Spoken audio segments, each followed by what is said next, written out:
गुलाम नबी आजाद के घर पर G23 की मीटिंग में कपिल सिब्बल, मनीष तिवारी, भूपेंद्र हुड्डा, अखिलेश प्रताप सिंह, पृथ्वीराज चौहान, मणिशंकर अय्यर, पीजे कुरियन, संदीप दीक्षित, शंकर सिंह वाघेला, परनीत कौर, राज बब्बर, शशि थरूर जैसे बड़े बड़े नेता शामिल हुए। पहले यह मीटिंग कपिल सिब्बल के घर पर होनी थी, लेकिन फिर इसका वेन्यू बदलकर गुलाम नबी आजाद के घर पर कर दिया गया। इस मीटिंग में पहुंचे नेताओं का क्या कहना है, इस मीटिंग का एजेंडा क्या है, रणनीति क्या है, इस पर आपको अपडेट दूंगा। लेकिन पहले आपको दिखाता हूं कांग्रेस के भविष्य की लिए चिंता जताने वाले अपनी ही पार्टी के नेताओं के बारे में सोनिया गांधी और राहुल गांधी के करीबी नेताओं का क्या कहना है। क्योंकि चुनाव में हार के बाद सबसे पहले कपिल सिब्बल ने कांग्रेस के भविष्य पर चिंता जाहिर की थी, लीडरशिप पर सवाल उठाए थे। इसलिए आज लोकसभा में कांग्रेस संसदीय दल के नेता अधीर रंजन चौधरी ने कहा, कपिल सिब्बल कौन है, कहां के नेता हैं वो नहीं जानते। जब कांग्रेस की सरकार थी तो सिब्बल ने फायदा उठाया, अब पार्टी सत्ता से बाहर है तो उन्हें कांग्रेस में कमियां दिखाई दे रही हैं। देखिए, सिब्बल कहां के नेता है मुझे पता नहीं। कांग्रेस पार्टी की बदौलत उन्हें बहुत सारे तरक्की हुई है जिंदगी में, और ये इनके अपना जनाधार क्या है मुझे पता नहीं। ये खुद लड़के तो दिखाए कि हां इनकी आइडिया पे, इनकी विजन पे कुछ काम हो सकता, इसको तो नजीर पेश करना चाहिए। और नहीं तो एसी कमरे में बैठ के, आर्म चेयर में बैठ के दिन रात साउंड बाइट देने में फायदा क्या है मुझे पता नहीं। ये लोग ज्ञानी व्यक्ति है, लेकिन ये सारे कांग्रेस की बदौलत जब यूपीए सरकार थे तो सारे कुछ ये भोग किए हैं, जितना सुविधा लेना चाहिए सारे सुविधा उपलब्ध कराए हैं। जाहिर है गुलाम नबी आजाद के घर जो मीटिंग हो रही है उसको लेकर के बेचैनी है। हमारी संवाददाता विजय लक्ष्मी इन सारी घटनाओं पर लगातार नजर रखे हुए हैं, तो सीधे विजय लक्ष्मी का रुख करते हैं और विजय लक्ष्मी से पूछते हैं, विजय लक्ष्मी क्या हो रहा है गुलाम नबी आजाद के घर जो मीटिंग हो रही है उसमें? देखिए रजत जी, आज जो मीटिंग हो रही है G23, हालांकि वो G23 अब घट करके G21 हो गया है। योगानंद शास्त्री एनसीपी चले गए हैं और जितिन प्रसाद भारतीय जनता पार्टी चले गए हैं, तो वो जो G23 था वो थोड़ा सिकुड़ गया है। लेकिन आज की मीटिंग में 3 ऐसे नए चेहरे भी जुड़े हैं। मणिशंकर अय्यर हैं, शंकर सिंह वाघेला हैं और परनीत कौर हैं। ये 3 ऐसे चेहरे हैं जो G23 के ओरिजिनल सिग्नेटरीज में नहीं थे, लेकिन आज की बैठक में ये तीनों लोग शामिल हुए। और इस बैठक की महत्व, इसका इंपॉर्टेंस इसी बात से आप अंदाजा लगा लीजिए कि 5 पूर्व मुख्यमंत्री कांग्रेस पार्टी के, 7 कैबिनेट मिनिस्टर्स, यूपीए के दौरान के फॉर्मर कैबिनेट मिनिस्टर्स इस मीटिंग का हिस्सा हैं। तो लड़ाई जो है, जो कपिल सिब्बल ने साफ शब्दों में कहा, सबकी कांग्रेस या घर की कांग्रेस। हालांकि कपिल सिब्बल के बयान से काफी सारे लोग इत्तेफाक नहीं रखते हैं और शायद यही वजह था कि वेन्यू जो है मीटिंग का वो उनके घर से यहां पर शिफ्ट किया गया, ताकि जो नेता उनसे दूरी बनाना चाहते हैं, जो ये दिखाना चाहते हैं कि हम कपिल सिब्बल की राय से पूरी तरह से इत्तेफाक नहीं रख सकते हैं, वो थोड़ी सहजता के साथ आज की मीटिंग में शिरकत कर सके। यही वजह मुझे लगता है कि आज की मीटिंग को यहां शिफ्ट करने की रही होगी। सबकी कांग्रेस, घर की कांग्रेस। कांग्रेस अब 2 खेमों में बटी लग रही है। एक सीडब्ल्यूसी है जो कांग्रेस पार्टी की हाईएस्ट डिसीजन मेकिंग बॉडी है, जिसमें कांग्रेस की अध्यक्षा, अंतरिम अध्यक्षा सोनिया गांधी जिसको चेयर करती हैं, और तमाम जो सदस्य हैं वो उसके सदस्य हैं। राहुल गांधी भी हैं, प्रियंका गांधी भी हैं। और एक ये G23 है जो बार बार, जिसके नेता खासतौर से कपिल सिब्बल काफी मुखर हैं, जो बार बार कह रहे हैं कि कांग्रेस पार्टी अब एक परिवार की पार्टी बनकर रह गई है। परिवार की पार्टी नहीं, कांग्रेस पार्टी को सबकी पार्टी बनना है, घर की पार्टी नहीं बनना है। और आज की ये जो मीटिंग है, इसके बाद हम उम्मीद करें कि शायद G21 के जो नेता हैं एक स्टेटमेंट दें या बताएं।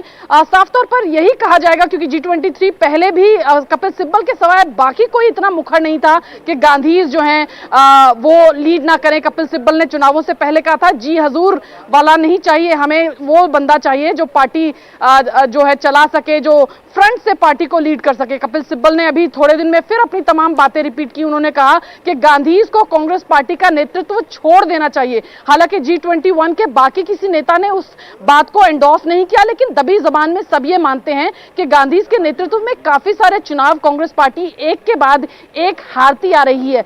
3 दर्जन से ज्यादा चुनाव 2014 के बाद अगर आप विधानसभा, बाय इलेक्शंस और 2 लोकसभा के चुनावों को देखें तो काफी सारे 3 दर्जन से ज्यादा के चुनाव जो है वो कांग्रेस पार्टी हार चुकी है। और शायद यही वजह है कि यूपी का जो चुनाव था, जिसको सेमीफाइनल माना जाता है अक्सर हमारे देश की राजनीति में लोकसभा के चुनाव का, कि वहां पर इन तमाम नेताओं के सब्र का बांध टूट गया। और हम देख रहे हैं कि मीटिंग्स के बाद मीटिंग्स हो रही है और G23 भी अपने आप को अब एक नए तरीके से असर्ट करने की कोशिश कर रहा है कि हाई टाइम हो गया है कि अब आप लीडरशिप को लेकर के कुछ कड़े फैसले लीजिए।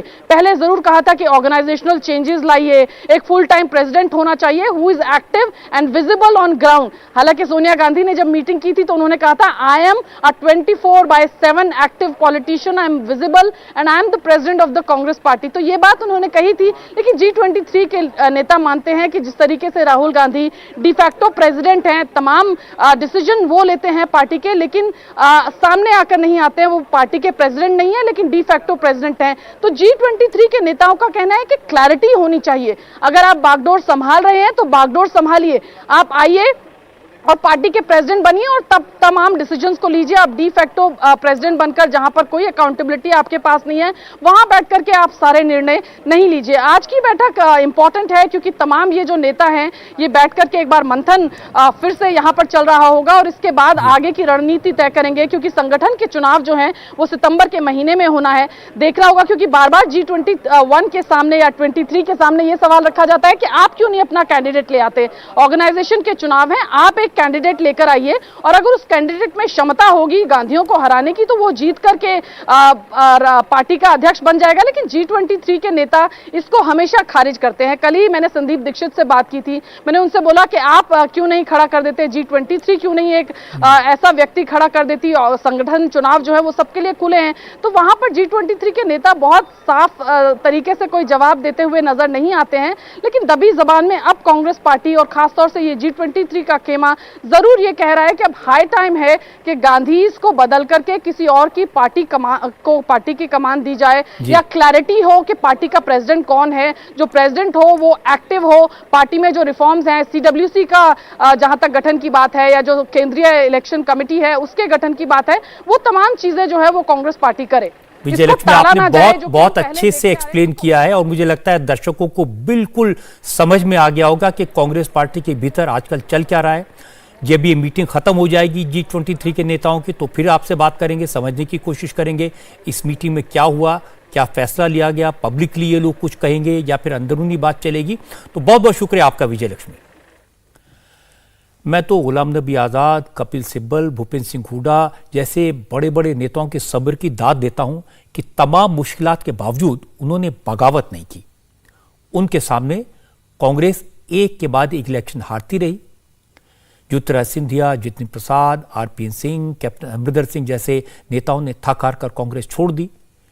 लेकिन G23 के नेताओं को उम्मीद है कि कांग्रेस को अब भी फिर से खड़ा किया जा सकता है, लेकिन वो ये भी जानते हैं कि उनके कुछ कहने या ना कहने से सोनिया गांधी को कोई फर्क नहीं पड़ता।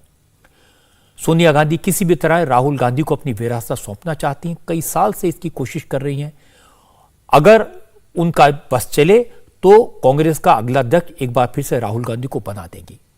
न सोनिया गांधी को, न राहुल गांधी को, न प्रियंका को ये लगता है कि कांग्रेस की हार उनकी वजह से हुई। वो तो रोज एक नई वजह ढूंढते हैं। आज सोनिया गांधी ने कांग्रेस के पुराने नेताओं को यह कहकर हैरत में डाल दिया कि कांग्रेस की हार की वजह सोशल मीडिया है, और यह बात उन्होंने आज पार्लियामेंट में कही। सोनिया गांधी ने लोकसभा में इल्जाम लगाया कि फेसबुक जैसी कंपनियां कुछ कॉर्पोरेट घरानों के साथ मिलकर विपक्ष के खिलाफ प्रोपेगेंडा कर रही हैं, और राहुल गांधी ने यही बात ट्विटर पर लिखी। तो आप समझ सकते हैं दोनों ने कितनी गंभीरता से इस बात को लिया।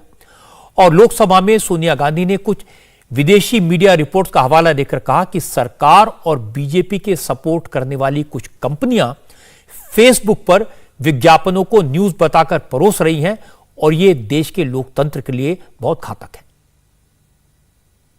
The rising danger of social media being abused to hack our democracy. Global companies like Facebook and Twitter are used increasingly to shape political narratives by leaders, political parties and their proxies. It has repeatedly come to public notice that global social media companies are not providing a level playing field to all political parties. Sir, the blatant manner in which social harmony is being disturbed by Facebook with the connivance of the ruling establishment is dangerous for our democracy. Young and old minds alike are being filled with hate through emotionally charged disinformation and proxy advertising. Companies like Facebook are aware of this and are profiting from it. I urge the government to put an end to the systematic influence and interference of Facebook and other social media giants in the electoral politics of the world's largest democracy. India TV हर वक्त हर जगह download करने के लिए search करें India TV news Google play store या app store पर।